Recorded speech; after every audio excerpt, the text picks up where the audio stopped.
এবার অন্তর্বর্তী সরকারের উপদেষ্টা শেখ বশিরউদ্দিন বেসামরিক বিমান পরিবহন ও পর্যটন মন্ত্রণালয়ের দায়িত্ব পেয়েছেন। বশিরউদ্দিন ইতোমধ্যেই বাণিজ্য মন্ত্রণালয় এবং বস্ত্র ও পাট মন্ত্রণালয়ের দায়িত্বপ্রাপ্ত।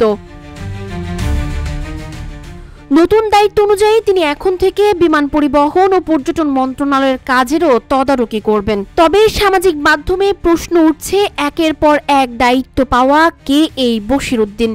শেখ বশিরউদ্দিন, যিনি আকিজ বশির গ্রুপের ব্যবস্থাপনা পরিচালক এবং শিল্পপতি শেখ আকিজ উদ্দিনের সন্তান।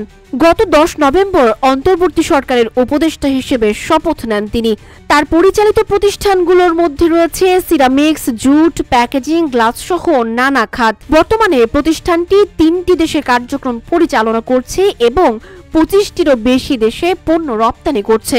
এ পর্যন্ত 26,000-এর বেশি কর্মসংস্থান সৃষ্টি করেছে আকিজ বশির গ্রুপ। গত 5 আগস্ট ছাত্র জনতার অভ্যুত্থানে তৎকালীন প্রধানমন্ত্রী শেখ হাসিনা পদত্যাগ করে দেশ ত্যাগ করলে 6 আগস্ট রাষ্ট্রপতি সংসদ ভেঙে দেন। পরদিন 8 আগস্ট নোবেলজয়ী অর্থনীতিবিদ ডক্টর মোহাম্মদ ইউনূসকে প্রধান উপদেষ্টা করে গঠিত হয় অন্তর্বর্তীকালীন সরকার। এ পর্যন্ত প্রধান উপদেষ্টা সহ অন্তর্বর্তী সরকারের সদস্য সংখ্যা দাঁড়িয়েছে 21 জনে। চলমান রাজনৈতিক প্রেক্ষাপটে সরকারের কার্যক্রমকে আরও গতিশীল করতে উপদেষ্টা পরিষদে নতুন মুখ অন্তর্ভুক্তির প্রক্রিয়া অব্যাহত রয়েছে।